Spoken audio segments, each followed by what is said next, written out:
Hello, students. Today I am going to tell you the summary of A Teenager's Prayer, the poem written by J. Morse. I am also going to tell you the Marathi translation so that you will understand it very well. So let's begin. First of all, we should know what is meant by a teenager. So, teenager is a child between the age 13 to 19. म्हणजेच की किशोरवयीन मूल जे की 13 ते 19 वर्षामध्ये असतं, अशा मुलाला आपण टीनेजर म्हणतो.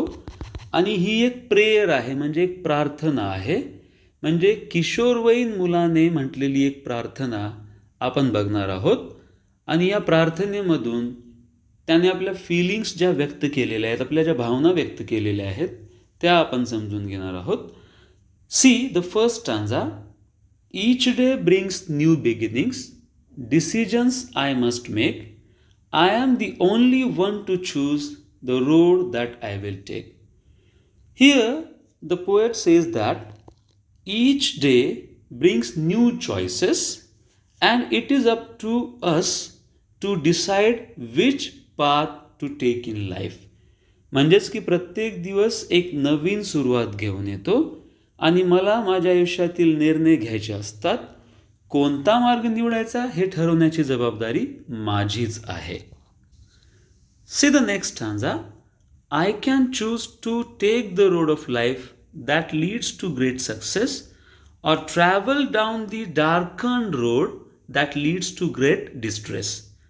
So here the poet says that there are two paths, one leading to success and another leading to hardship.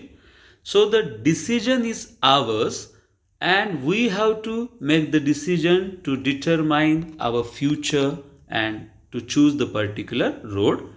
म्हणजेच की मी असा मार्ग निवडू शकतो जो मला यशाकडे नेईल, किंवा असा मार्ग निवडू शकतो जो मला संकटामध्ये टाकेल. तर इथे दोन मार्ग आहेत आणि दोन्हीपैकी एक मार्ग निवडण्याची आपली जबाबदारी आहे.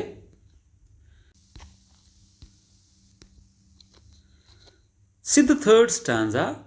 Please open up my eyes dear lord that I might clearly see. Help me stand for what is right. Bring out the best in मी.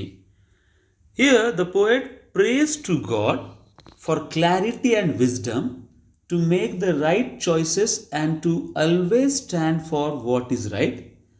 म्हणजेच की मी परमेश्वराला प्रार्थना करतो की माझे डोळे उघडावेत, जेणेकरून मला योग्य आणि अयोग्य यातील फरक स्पष्ट दिसेल, मला सत्यासाठी उभे राहण्याची ताकद मिळावी आणि माझ्यातील सर्वोत्तम गुण जागृत व्हावेत. तर अशी एक भावना येथे व्यक्त केलेली आहे. See the next stanza. Help, Lord, to just say no when temptation comes my way, that I might keep my body clean and fit for life each day. So here the poet is asking for strength to resist temptations and to maintain a pure and disciplined life. म्हणजेच की जेव्हा माझ्या आयुष्यात प्रलोभने येतील तेव्हा नाही म्हणण्याची धैर्य मला मिळायला पाहिजे.